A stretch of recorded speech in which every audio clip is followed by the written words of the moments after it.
Thank you, Brandon and Nina, for your willingness to come on Conversations with Chanda. Conversations with Chanda is a podcast recorded as part of the Minneapolis Foundation's impact effort.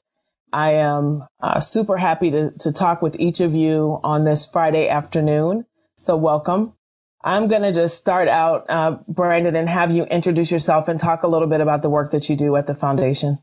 So my name is Brandon Williams. I am our criminal justice and safe communities intern for our community impact team. And my role is to support the work that Chanda does with establishing a relationship and supporting a lot of the organizations in the community and achieving criminal justice reform and ensuring safer communities throughout Minneapolis. So outside of establishing and retaining those relationships, are figuring out what groups are coming together and leading work, innovative ideas, and really achieving criminal justice reform and figuring out ways to innovate ideas for ensuring safer communities throughout Minneapolis.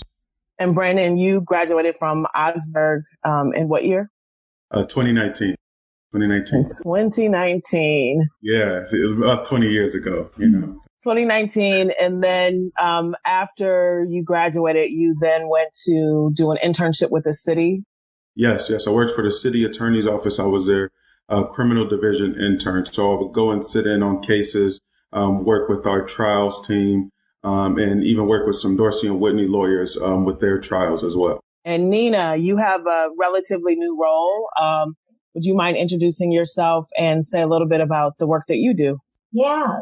So my name is Nina Robertson. I am the director of the Step Up Youth Employment Program. So I work for the city of Minneapolis. This is a fairly new role. It's just about a year now that I've been serving Step Up in this capacity, though I've been with Step Up for about 4 years now. Prior to my work with Step Up in supporting Minneapolis youth and their career development and making sure that they have an opportunity to make money this summer. Many Minneapolis young people having opportunities to make money.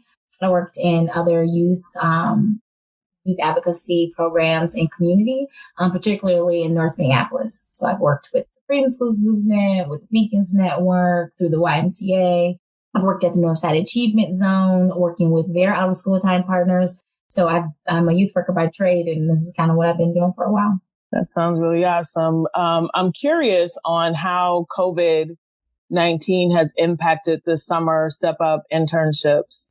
Yeah. Geez, I feel like we've just been in like waves of seeing impact in different ways. But I'm really excited with where we're seeing things land. So we are not able to offer as many internship experiences as we would in a traditional program here. In some ways, it's actually significantly reduced. But many of our employer partners who just were in spaces to figure out like how can they design like an internship experience, because there's so many unknowns, like people weren't in the office. Many of our partners are still not back into their office or just now starting that process. And typically internships will be starting about now. But we've kind of taken some interest in that of those companies and said, how can we support the system in a different way?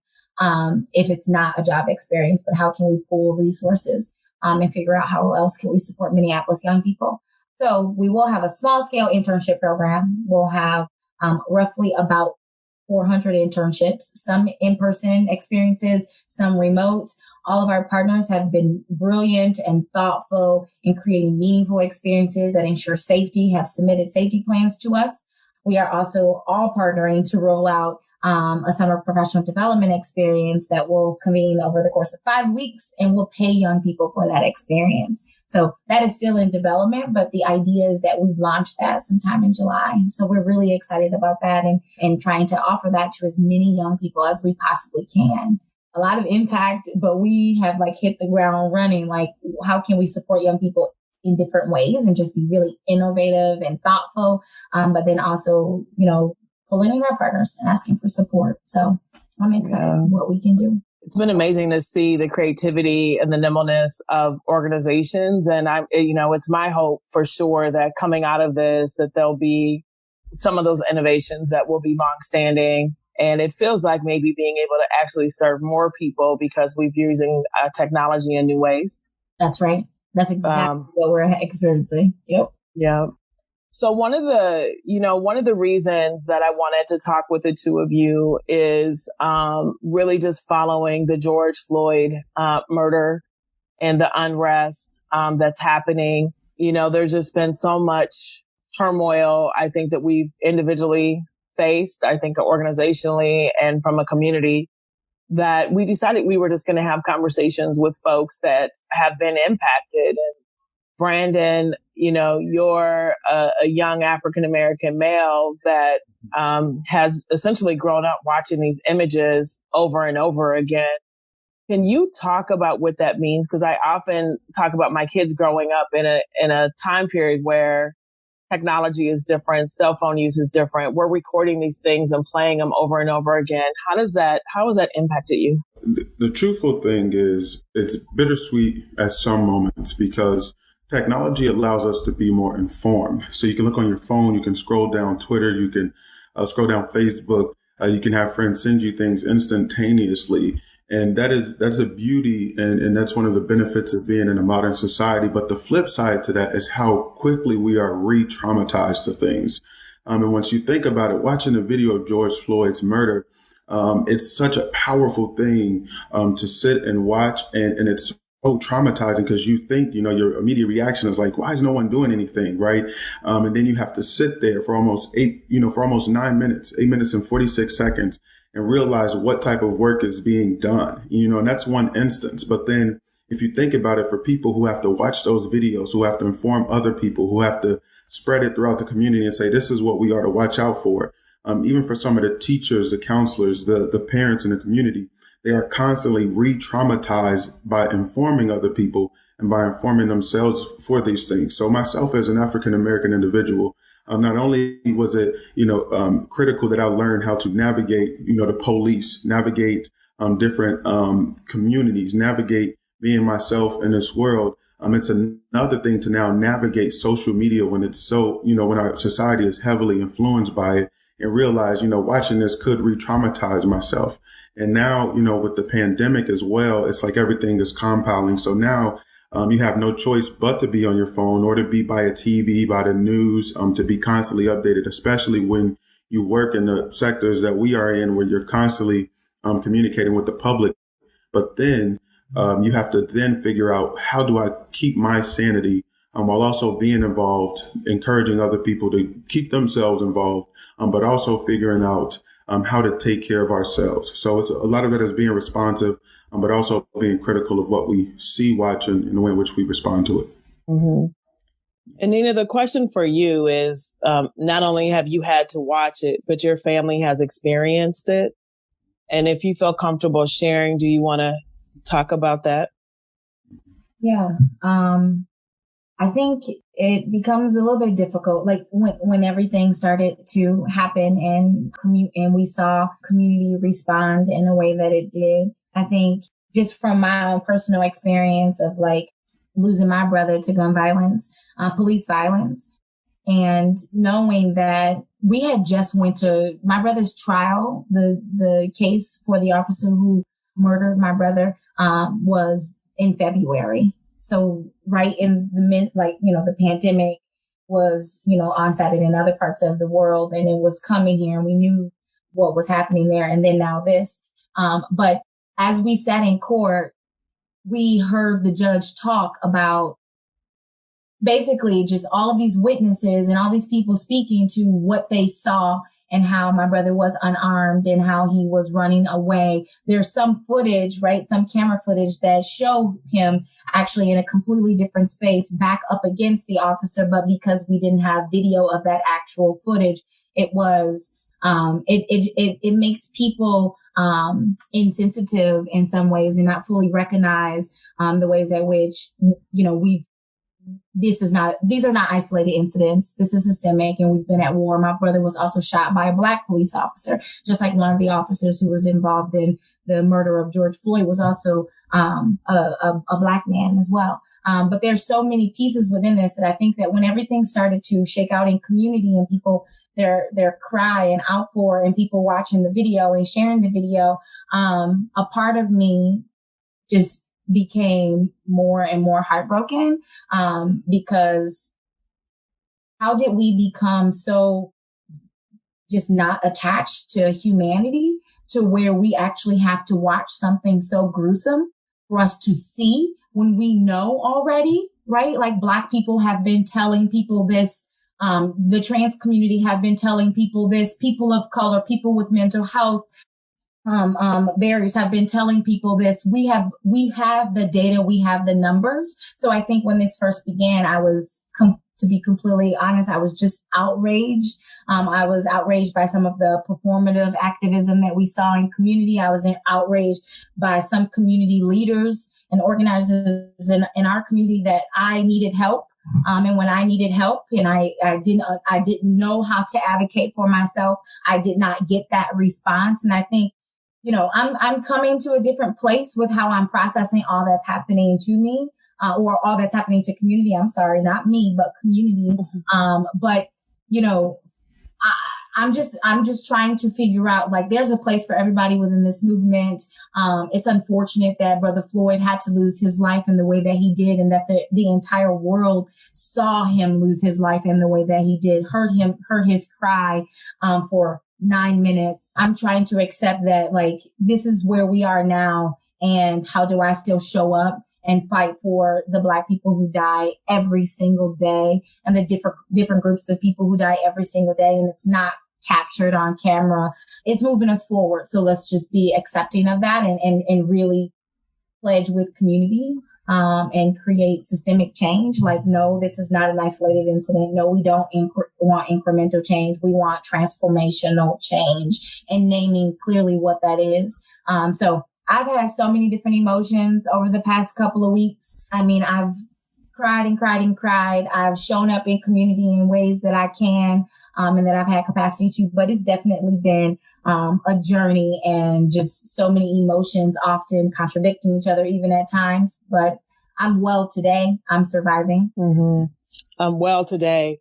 That's a statement for you. And I think a lot of us are really taking it day by day. I hear you in your comments, and that it is something to raise up the lives that have been lost, that haven't gone viral, because it would be very easy to think that everything that has happened is video and that you've seen it. And we know that that is not the case. I was watching fairly closely the case for your brother and that trial to get to justice. I've watched Philando's case that went viral, and we watched that play out.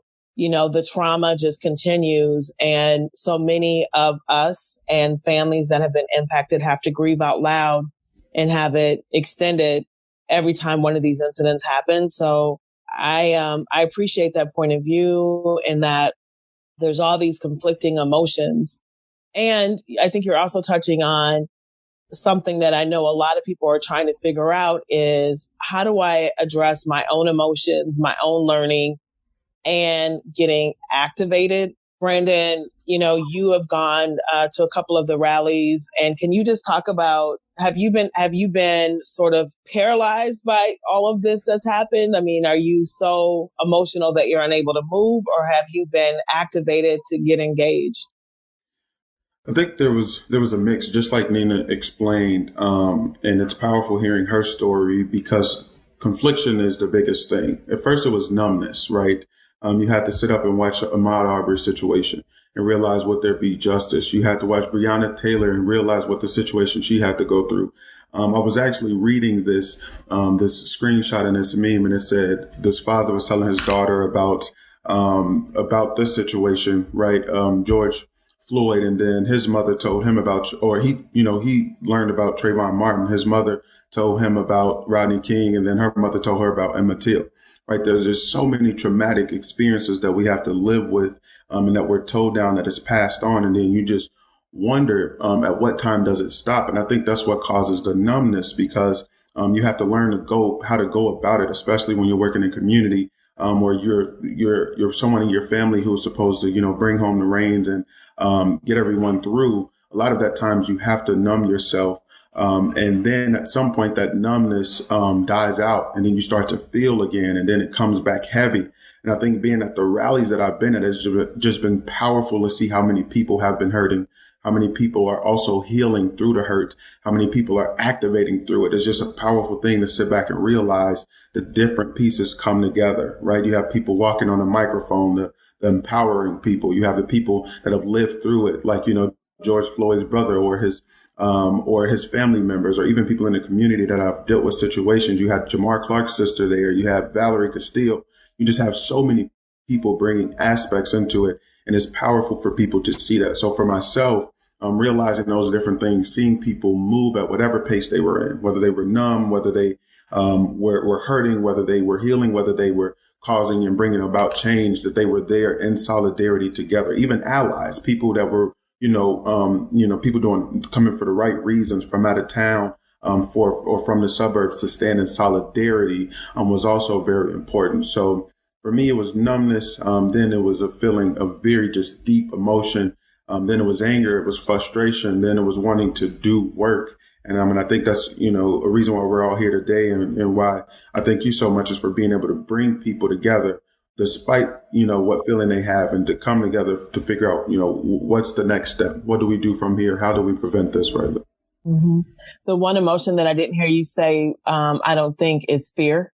And do you personally fear for your life when you are interacting with police, or is it something that you think about? There was a point where I was fearful. I think that the fear is no longer for myself, but for my siblings, for my community, for the people in which I live around and function around. And I think that the moment I realized that, it was a sad thing, but it was an empowering thing, where it's like, well, I know my destiny is something that'll come and go, but I really want to do something to change those around me. And it has to deal with education. And fear, I realized that fear is okay at times, but sometimes it can be crippling because, once you realize police are shooting people that have a permit, that have their hands up, that are going away from conflict, at some point I won't be able to escape that. So I don't want to fear something that I couldn't escape outside of changing the system that is broken. So fear wasn't mentioned, I think, because that feeling of fear is gone. Yeah. So Nina, I've been a CEO of an organization, and I've had to lead through grief. It is a complicated thing to be going through your own set of issues and have to lead an organization in which most people don't really care. They know it, but they expect for you to show up every day. Can you just talk about what it means to you to lead through these times, whether or not it's personal or just what we're going through as a community? This is exactly where I've been, right? Like trying to figure out, like, what does this look like, and what does good and true leadership, effective leadership look like in this journey? While we are just missed everything that's happening in community, and to be completely honest, where we've been is where I've been, and what I've been practicing is transparency and compassion and vulnerability, stepping outside of my comfort zone and still showing up, but then also naming when it's difficult for me to show up. Just naturally, as a Black woman, as a leader in my community, as a leader in my family. My mother also passed away in 2017. Naturally, I became the matriarch of my family. I'm the oldest of 10 young people. My mother had 10 children. I've always kind of been in like the leadership role where folks are looking to me for guidance or direction. And I've kind of tapped into all of that. I've kind of tapped into all of these life experiences on a personal level and focused on that to guide me through and holding space for people that are all in completely different spaces. Step Up is a collaboration of many different partners. We have government, we have nonprofit partners. We just have so many different type of entities coming together to make the Step Up system work.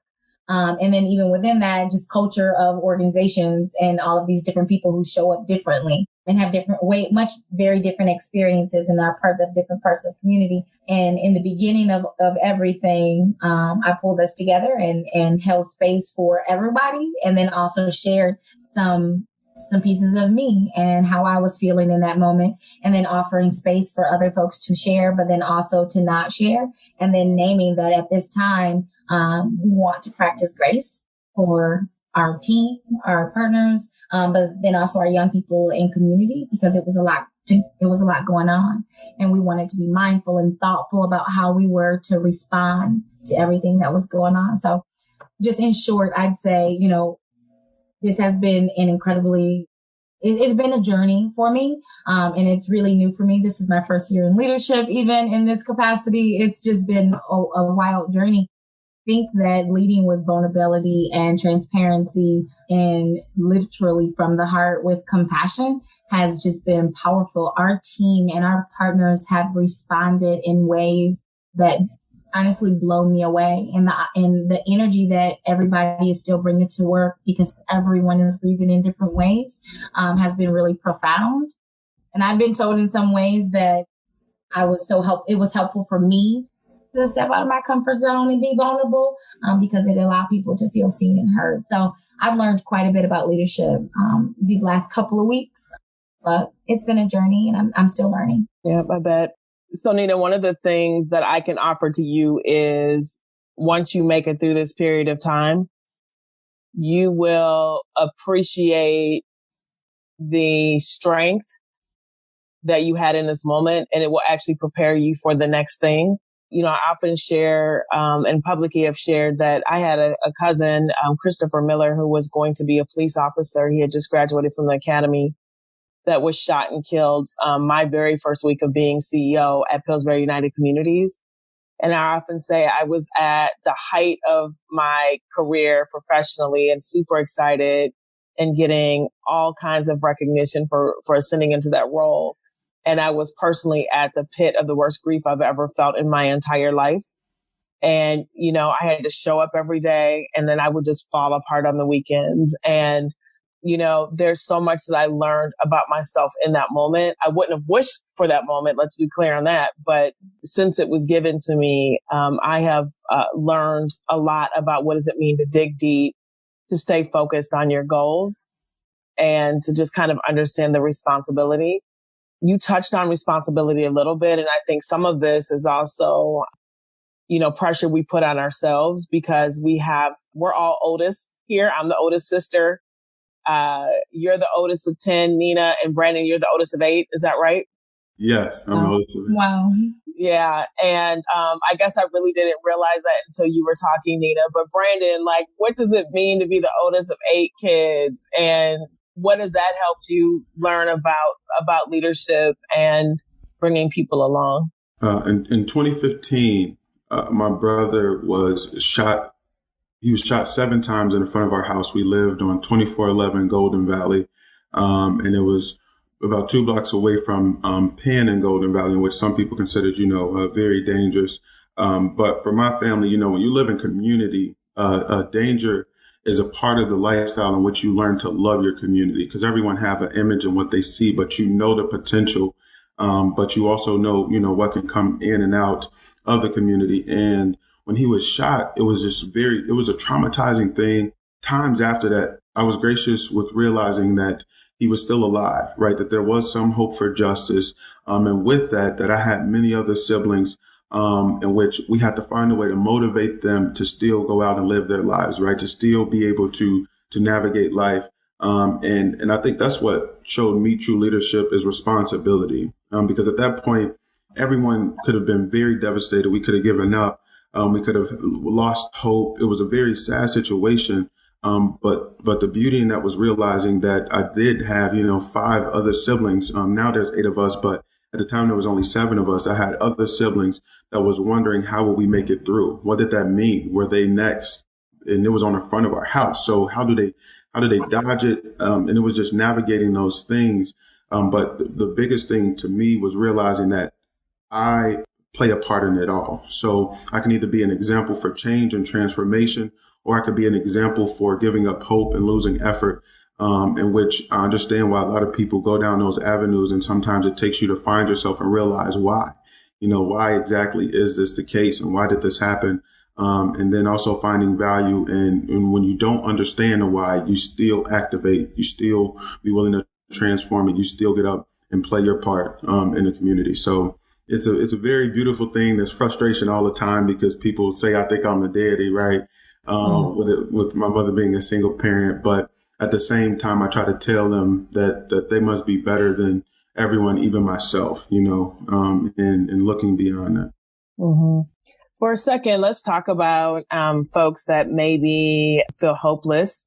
I know we all have moments of hopelessness, but for those that are really living in tough situations and, often they're perpetuating the violence. But, in the aftermath of George Floyd, we saw a lot of young people and maybe not so young people that made a choice to cause destruction in our community. Do you at all relate to why they did that? Not the action, but could you relate to that at all?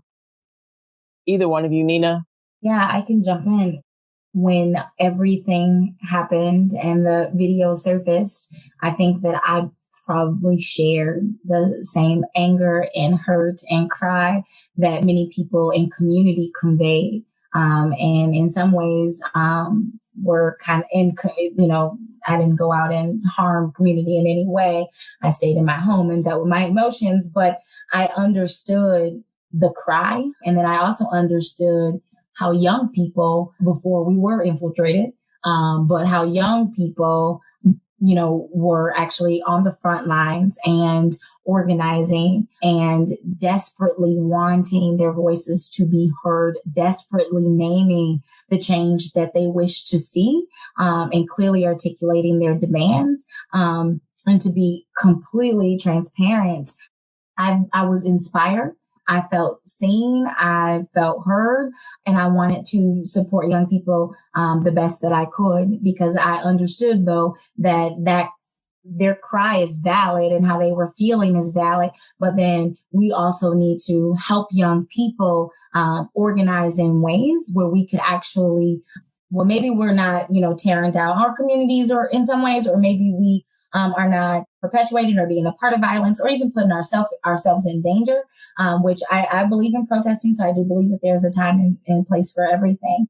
But that got me to thinking about, when I was in my deep sorrow and heartbroken and grieving my stuff all over again, grieving the life of George and so many people and my brother and my mother who we lost to violence, horrific, horrible violence. I was able to kind of come out of that a little bit and start to think about how could we direct young people. And this was the energy I brought to my team, right? Take care of yourselves, do what you need to do, but how can we support young people who are on the battlefield? And how do we not judge young people? And how do we not further create a division between them and, like, we work for the city of Minneapolis, right? Like how can we truly show up and charge them to activate and say, our response is make sure we got these partners, making sure that we let young people know that we hear them, we see them, and we value them, and that we're going to do something for them this summer in partnership with them. Yeah, I did resonate with it. And I understood it, and I understood the cry, and I had hoped every single day that our city and that our elected officials and police officers and organizers and everybody in community understood well. So I tried to tap into my networks to make sure, like, I think what they're trying to say is this, and this is, give people some different ways to understand things. I'm just forever inspired by young people. And I'm just trying to figure out, how do we show up to make sure that we can help them focus, get the training and resources that they need to continue to show up and be heard, so that effectively be heard. So that's kind of where I've been living with all of this. But again, there's a time and place for everything. So I think that's to come. Mm-hmm. And Brandon, did you resonate with that at all? Oh, very much so. I would put it very simply. I think the world is focused on logics, right? And a lot of people I've experienced, especially young people, is focused on necessity, right? When you think about it, is it logical? People will say, is it logical to burn down the buildings and the businesses around the community in which you've raised up in which you've seen grow, and which you have to go to? And you can make an argument, or, you probably wouldn't refute that it isn't logical, but at the same time, is it necessary? Once you see these videos of people saying they can't breathe, that they're not heard, that they're not felt. You hear the stories of people, having their doors knocked in. I mean, my house have even been raided. I mean, in houses we lived in probably about 5 times and the police have found nothing, but they left our homes, just crazy. It's insane to me to think about when people think of logical, they think about their own safety. But for these people who think like, this is where I'm going to raise my kids, this is a country that I'm supposed to believe in, this is a country that I'm supposed to pour my income, my work, and my lifetime in, but I'm not even recognized, and my lifetime, my humanity isn't valued, then it's definitely a necessity to do what you feel is important to get your point across. But after that, we have to come together as a community and realize, what does that mean as a whole? How do we take our individual beliefs, our individual feelings, our individual responses, and react to what this world is saying and react to what's happening? So I very much resonate. I was there at the protest, and I was there at the point where they turned into riots, and was trying to, it was so close to Augsburg. I was trying to connect with people I knew and telling them to be mindful and be careful. But part of that was being in solidarity with them and telling them, like, I hear you, I feel you, I understand, to some degree, but let's figure out what's best for everyone. Mm-hmm. I don't know if I really thought about this until listening to the two of you. The world is basically paying attention to this entire situation. They're protesting, they're rioting, they're tuning in. They're both hopefully just as disgusted by the murder, and hopefully they are seeing the ways in which we're showing up that hopefully leads us through this moment. But I am curious to know whether or not you think the world would be paying attention in the same way had the riots not happened. If it was just the murder, which you shouldn't even say, but if it was just the murder of George Floyd that went viral, do you think that the world would be paying attention and the conversation around racism and addressing systemic challenges and barriers would be as prominent as it is right now? Nina? I would say, I honestly think that the riots, the people really, we here in Minneapolis, we started the uprising, and all of these pieces, photos of new developments that often many people in those neighborhoods likely could not afford, right, to move into, a photo of that on fire tells a different message that I think resonated with people who have been marginalized and oppressed and a part of all of these systems of domination all over the world. Everybody got in. We could actually do that. We could actually stand up and say, no, you can't do that to us, and you won't continue to do this to us, and that we are practicing our agency. And so that's exactly why I said I resonated in some ways, because and I don't condone, I'm not with like violence and fires and all of that way. But I do think that, there was all of these incidents that happened combined that made the world a part of this movement. So many people in all different just cultural groups, everything were resonating with Black people and our experience and our lack of true liberation. And people stood up and practiced their agency. And I think that everything that happened in some ways, and I would even say before we were infiltrated and people really started to come in and completely destroy our communities, which that right there was a whole bunch of different mess that needs to be dealt with. And it's problematic. But I do think that the ways in which our people responded in those initial days of fighting back needed to happen in order for it to be on a global scale. And I would say, Sister Dr. Angela Davis, she named this in 2014 in her book, Freedom is a Constant Struggle. She literally named that in order for a movement to be effective and gain momentum, we would need it to be on a global scale. She literally named that. I couldn't believe it. I literally was reading it and I dropped my book and was like, we're there right now. Wow, look at that. The movement is happening. And it's televised, right? And it's televised. I'm like, how do I let me make sure I'm informed so that I can show up in all of these spaces where I have privilege, make sure that I am doing my part. Yeah. How about you, Brandon? Do you think it would have happened? Not necessarily. I think that things to this caliber hasn't happened since the Rodney King riots. And I think if we would have let it be there, if we would have said, okay, well, one officer was charged, or we just want to fight for that amount of justice, or we just want to be acknowledged, then it would have been settlements. I don't think that it would have sparked this, especially coming from a place, in Minneapolis, where you think of it, we have some of the worst racial equities. We have some of the worst economic and income disparities throughout our nation. For some place to say, okay, we're even fed up, and to have allies come in and see that stands, I think that's what then spread the message that you have a right to be fed up too. Even if it's a little bit of disparity, it's wrong. So we're all standing up together. And I think that's what sparked such a international change, even spreading globally to Paris and, Germany, a lot of different places that it had spread. I would like to add one more point to Chanda. I would even say that it was so radical, and I am like fully on board with different like radical approaches to policy and in all systems of oppression that perpetuate oppression and domination, but that we actually have to show up with more radical approaches in order to be seen and heard. And that is what is being received right now. People literally just went from having not a full understanding of how police systems work, but because this all type of things happen in community that some would say like, that's so extreme, that's so radical, because those things happened and were introduced here to us. Now, all of a sudden, all of these other things that people were like, you can never do that. That's like a utopian idea. Like, what do you mean abolish the police? Like, those were things that abolish prisons, abolish the death penalty. Like, these are all things that we know people have been fighting for this work for many, many, many, many years, but people in our community did not recognize that actually we can do those things and that it's not so radical when people are out here showing up the way that they've been showing up. So I think it's just necessary. So let's talk about the abolishment of police, right? Like, I'm not an abolitionist.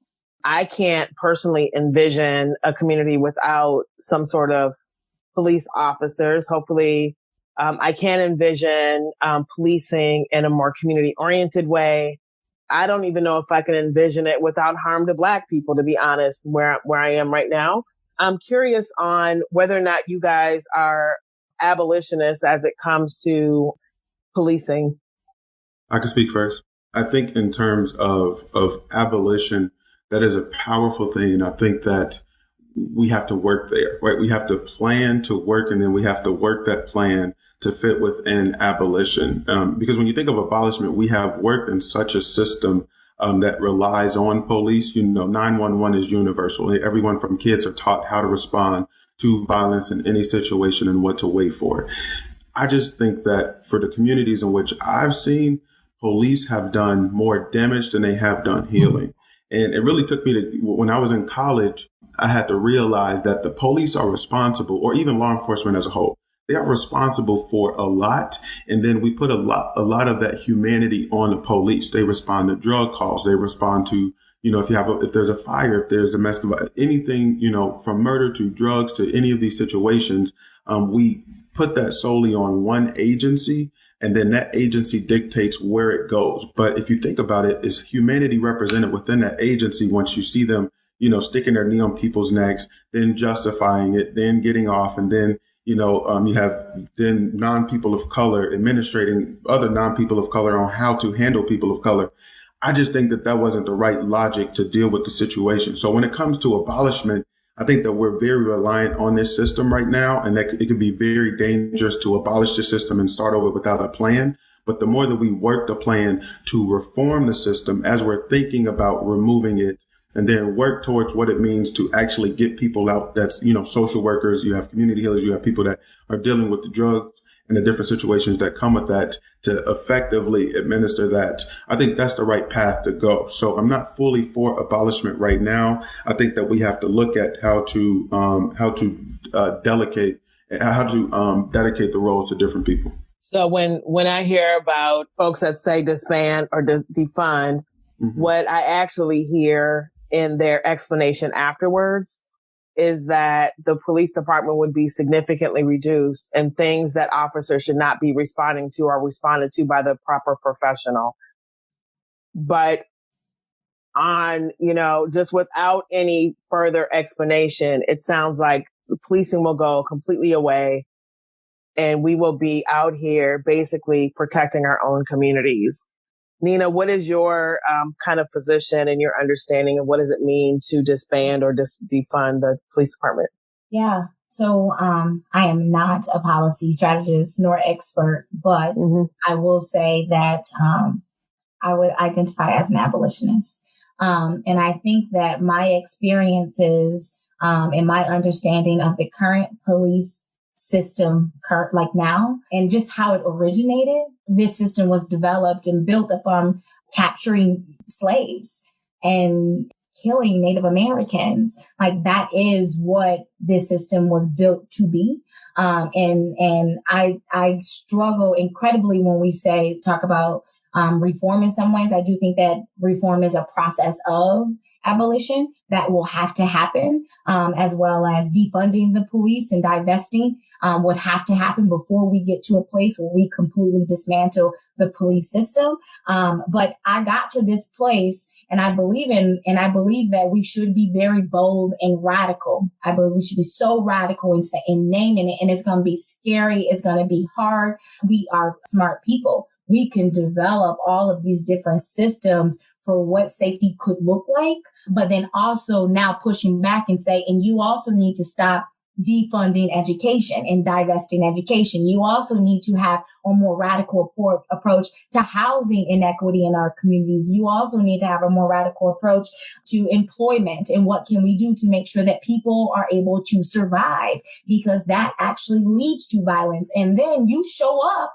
when we do need help, ready for combat. I don't need the military on my front porch because my son who's autistic just hurt himself or whatever. I don't need you to come into my home with your hand on your gun. But because that system was designed in the way that it is, how my brother was murdered because of fear, an officer literally named in court. I did what I was trained to do. And the judge heard him and said, he's right. If we actually get into law, whether the judge is a good person, believe Black Lives Matter or not, the judge landed with, according to the law and how this man just mapped out his experience, is that he did what he was trained to do, which was actually to kill Black lives. Like that is what he was trained to do.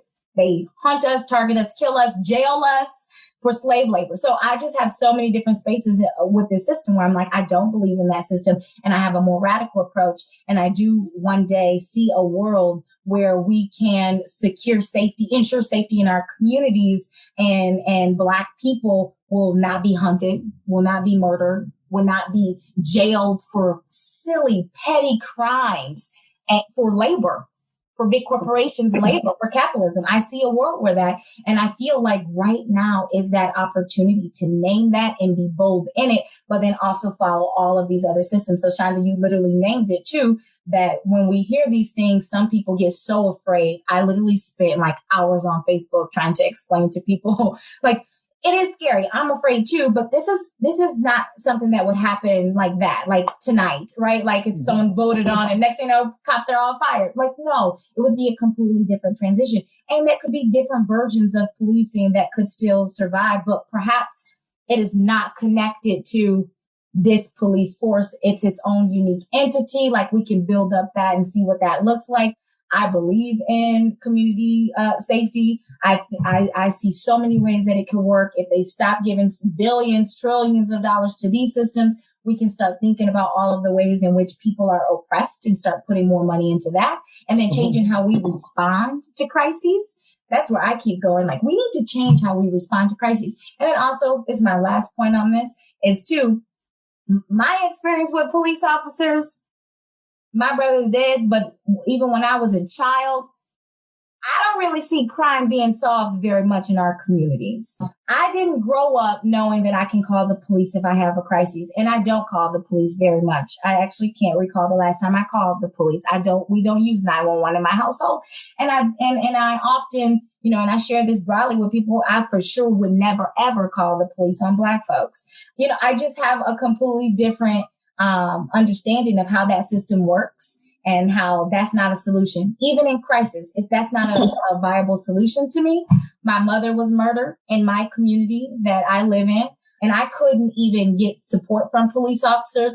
They wouldn't even call me back, close my mother's case right away. So there's so many pieces with that where I'm like, you don't solve crime. Do you know how many people reached out to me when my mother was murdered and literally similar situations? where nothing was resolved. They never got the help that they needed. People in community are talking about it and know who did different crime, but the police ain't even asking them. And they're like, well, they won't comply with us. So now we got a couple of things here. There's a trust issue. Like, that has to be fixed. And if your system can't do it, we got to redesign it, because we can't ensure safety. So I struggle with seeing how the current system in place, just because how it was built, just because it's positioned in the prison industrial complex, how like there, to me, I'm like, no, we got to be so radical with that approach, and everybody come to the table in designing what it could look like. And the end goal is liberation for Black people, Black and brown people, all people. That's kind of why I'm an abolitionist. I hear you. So I'm going to talk a little bit about the Fund for Safer Community, where both of you are advisors. But before I go there, I think I want to, reflection of what you're talking about and why I think it's important, and why I'm so happy to have both of you and others advising decisions at the Minneapolis Foundation for that fund and really beyond, is that if we had an advisory made up of people that thought the way I did, had the same experience as I did, it wouldn't be necessary. And that you, for all the reasons that you have expressed, Nina, have a different relationship with policing than I have had. I haven't had a sibling murdered by the police and go free. I have not had a mother that was murdered and not been taken care of. Like, that's not my experience. And I think why that's important is, as we have broad listenership, and even when we talk about white allies or white people that are listening and trying to figure out how to understand an issue, I'm never going to understand what you went through, but it doesn't mean that I can't understand what might improve the situation so the next person doesn't have to go through it. And our ability to hear and listen. And I think this, also speaks to me, the points that both you and Brandon were raising about just the anger of the young people in the streets. And when you're gone unheard, and when you haven't seen justice, and when you have seen things or been the victim of things, right? And you haven't seen adults or systems show up for you, why would you show up for the adults or for the systems? I have age on me. I have experience on me. I'm parenting. I had parents and community that looked out for me. But had I not had all of those factors, who knows how I would have responded in an instance like that. And what I am really adamant about expressing is that the issue was brown and Black men are getting murdered by police. The symptom, the way that it showed up, is the rioting, but that's really not the crux of the issue. And so for those that are kind of stuck on the behavior of those folks, we really need to stay consistent on how do we eliminate officers that are abusing their power and the officers that fail to intervene. Brandon, do you have anything that you want to add to this conversation before we move over to the fund? Just briefly, and that's the most powerful thing to realize, is that people have different experiences. And the moment that you have your experience and your reaction, right, you see a building on fire and you think, wow, like, why would anyone do that? That's so extreme. It's so radical. And then some people have different responses. For me, my realization of law enforcement would be, there's this memory I have of me playing a game in my mother's house. We lived right across from Ascension, over on 17th and DuPont, and being on 17th and DuPont, it was really interesting because there was this community where my family would come over. We would have family members come over. People from the community would come over. My mom was like the parent that welcomed everyone in. We would have barbecues and everything. So I was playing a game, and I remember seeing these police officers come up with their guns on me, flipped over my game, flipped over my TV, had me lay over, put my hands behind my back. And I think this is what a part of me that had to let that fear go was. I was just like, I was so shocked that I wasn't like panicking. I didn't cry or anything. I wasn't looking for my mother, but it was just crazy to see how forcive they was. And then after that, they took me downstairs. I see like our door broken in. I see our table flipped over. I see everything in our house kind of upturned. And then afterwards, they just left. They apologized. They left my mother with some papers, and they said that they were there looking for drugs and questioning, but they didn't find anything. Like they didn't find nothing but prescription pills for my mother and my uncle. And with that, it was just crazy to realize, like, they came in, they kicked our door, and we have to find a new door. We have to figure out how to fix the things that they've broken. They took money, said that it was probably related to drugs, but there was billing statements from that, or pay stubs for it. And it was just realizing that there was no type of like reconciliation for that. Not was it for the police officers, not was it for understanding that they were completely wrong. There was no correcting that wrong. But for us, literally, we spent the next 2 days putting everything back together, cleaning up the house.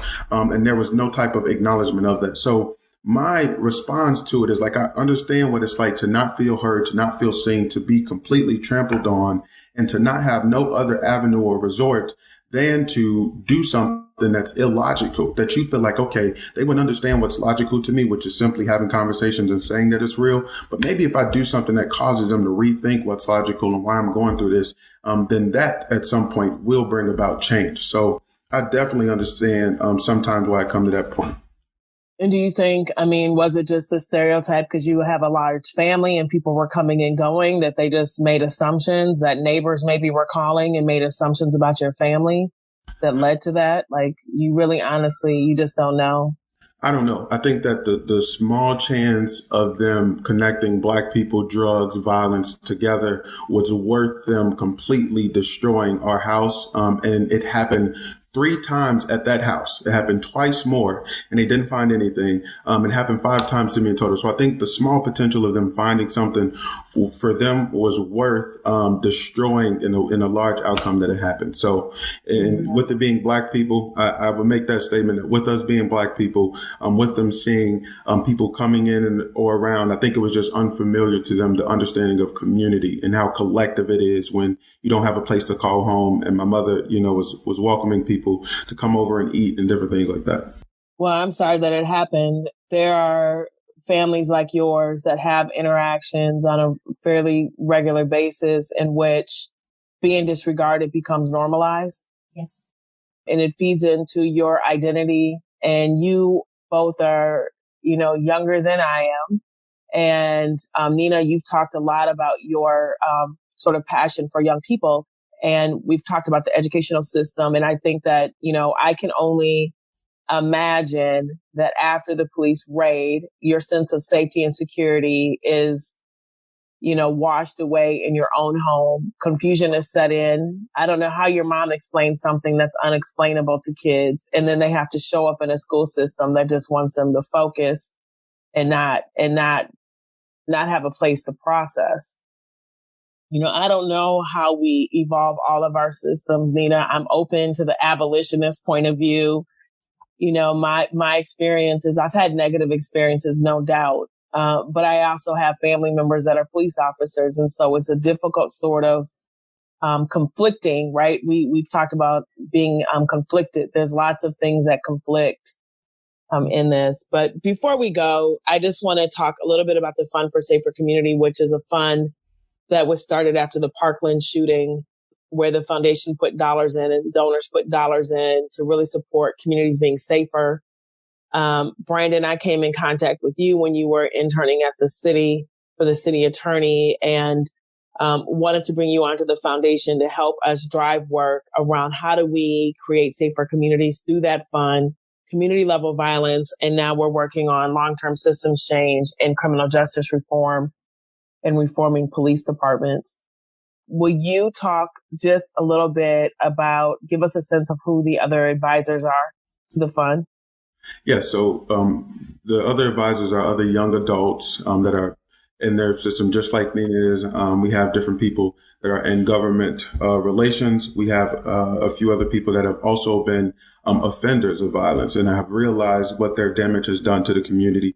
And then want to reverse that and now be a part of the change and the leading effort. We have a few college students that are very inspired and dedicated to policy work and want to realize some of the work that's being done in the community but also give their insight and be dedicated to supporting people who have platforms that have organized work and that want to be heard. So that fund, we have a grant round that went out to just improve safety. And now we have other grant rounds that are going out, again, to help reform community. I have talked also publicly about, this is the same fund that I've talked about on previous podcasts, because we had an infusion of $2 million into this fund from the Justine Ruszczyk settlement. And I say that because right now, more than ever, while I had no control over that settlement, I do have some control on how those dollars are being spent. And if I can spend those dollars to help reform a system that caused the end of her life and caused the end of the life of so many unjustifiably, I think we would have done our work. I don't think it's a panacea, but I do think that the brilliance and the proximity that each of you bring, specifically the two of you and your leadership on this fund, will help us do more than we could have done if we went alone. So I really appreciate you being part of that, for your continued advisement. And I guess my last question is going to be just around philanthropy. And I ask this of all the guests in terms of, what do you think is required of philanthropy now? And what might be ways and that philanthropy should be thinking about its work moving forward? Nina, you want to go? Yeah, I can jump in. So I would say that with all of the conversations in community around safety and police reform and police abolition, just different systems of now people understanding, like, what would it take for Black people to actually move towards true liberation. I think that like on a global scale, people really do care about this, and they have shown that they really do care about this. We see on Amazon that certain books are completely sold out. Folks are trying to learn how they could show up different, or how they have perpetuated some anti-Blackness and white supremacy in some ways. So very, very grateful for that. And now I keep thinking about, like, as things start to turn and as we start to see policy shift, and we're demanding that policy shift in different ways, I think that this is an opportunity. We're going to need all of it. We're going to need public, private, government. We're going to need individual community members who have resources. We're going to need to pull all of that into this space and do it together in order for us to reach a true place of liberation for all people, and specifically Black people who have layers of just systems of domination, like, over us, in which have kept many, many of our people in our communities down. So I think that right now is the time to invest in community-based programs.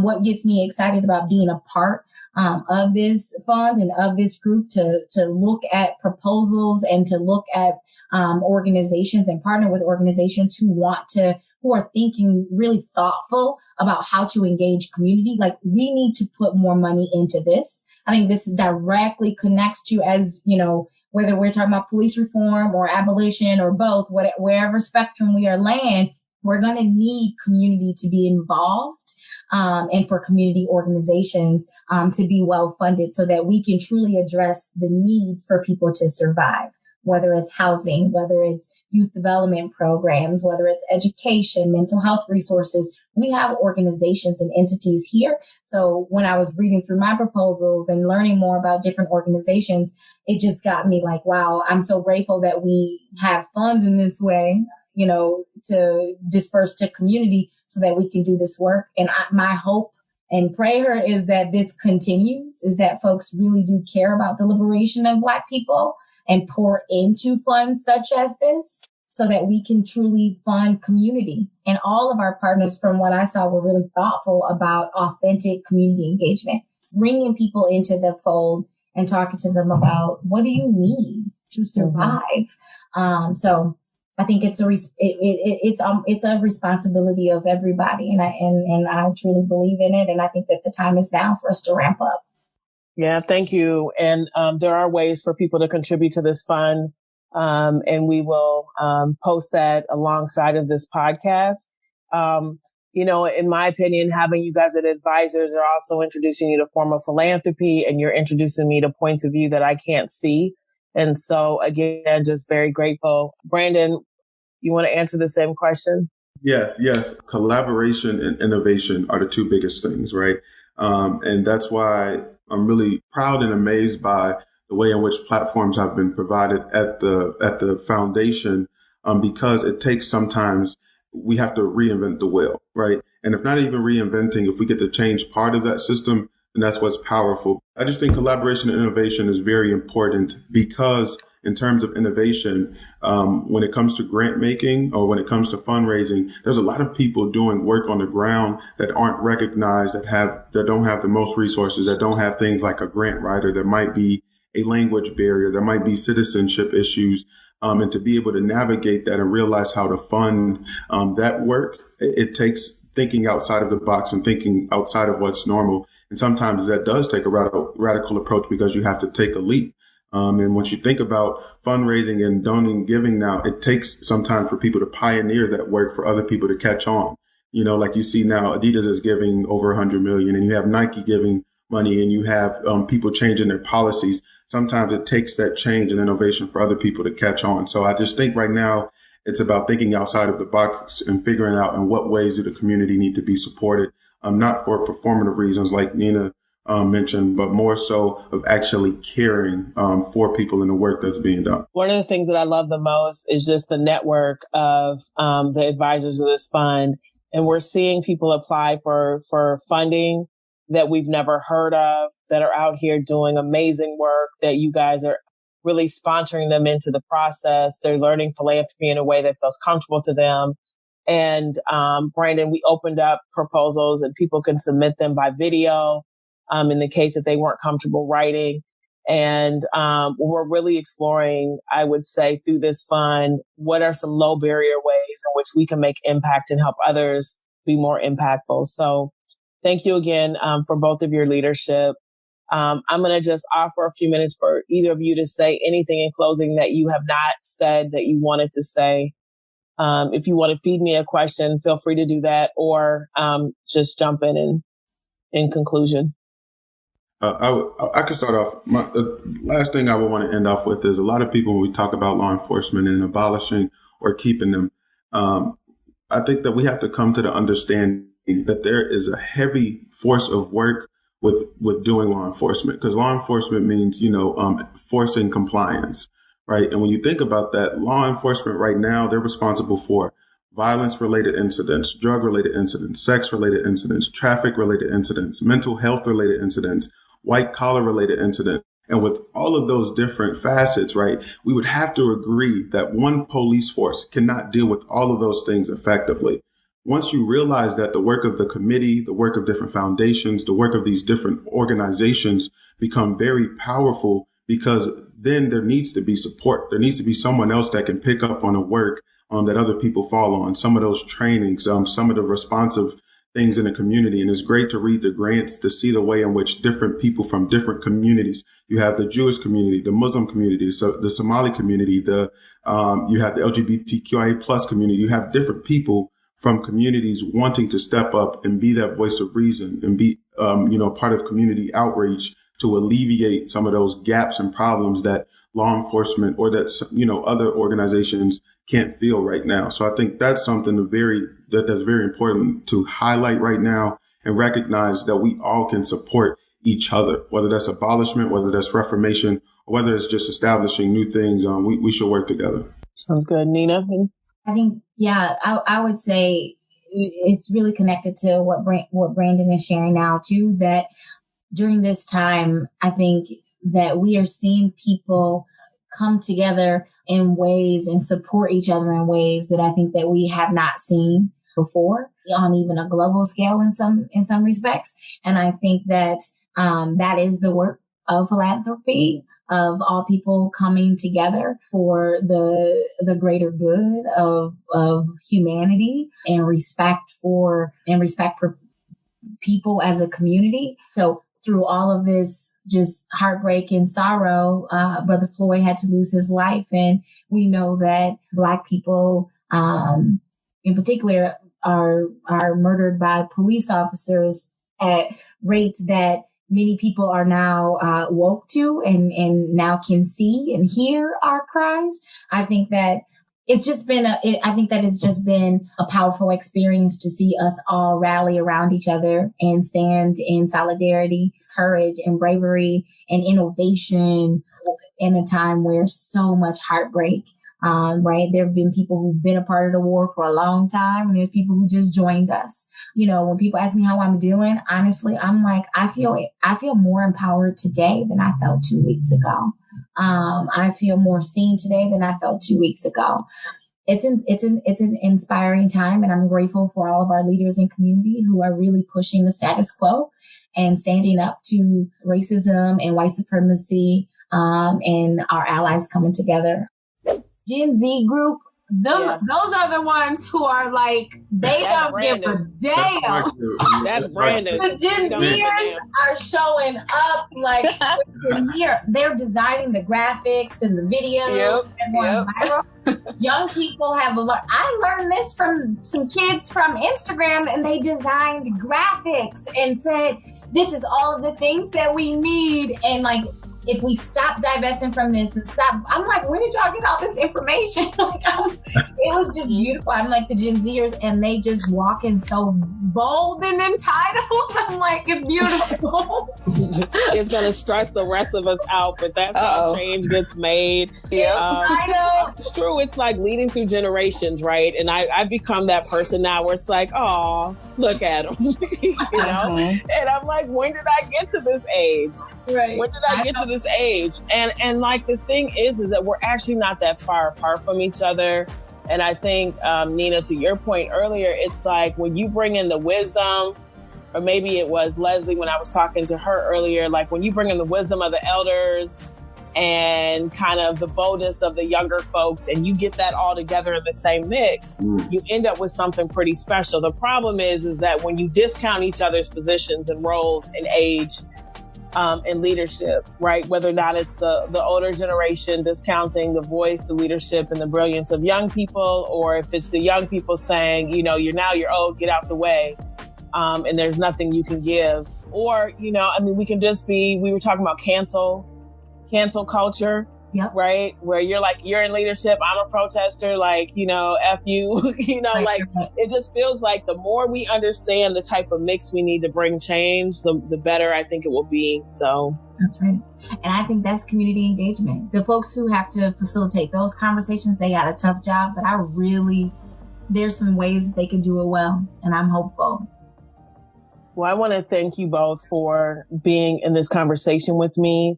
I appreciate, Nina, you talked about vulnerability and transparency. And I think the best kind of leadership is vulnerable. And you guys have both demonstrated that in this conversation through talking about your personal experiences and tragedies and things that have happened. You know, I can say that I became a much more transparent leader through the murder of my cousin. Because it was public, that there was no choice but to go through it. I recognize that by opening up and showing vulnerability in that, others were willing to show vulnerability to me. It also allowed me to lessen my armor just a little bit and recognizing that we each have a story. We all have something to bring. We all have something to give. So thank you for the gifts that you bring to this community every single day, for your leadership, and for those that you are inspired by and those that you will inspire. So thank you and enjoy your day. That's Chanda Smith-Baker, Brandon Williams, and Nina Robertson. To learn more about the Fund for Safe Communities, please go to minneapolisfoundation.org. To listen to more episodes and learn more about upcoming events, please visit conversationswithchanda.org. You can also follow Chanda on Twitter at Chanda S. Baker. This is Sue Pak Kienitz from the Minneapolis Foundation. Thank you for listening to Conversations with Chanda.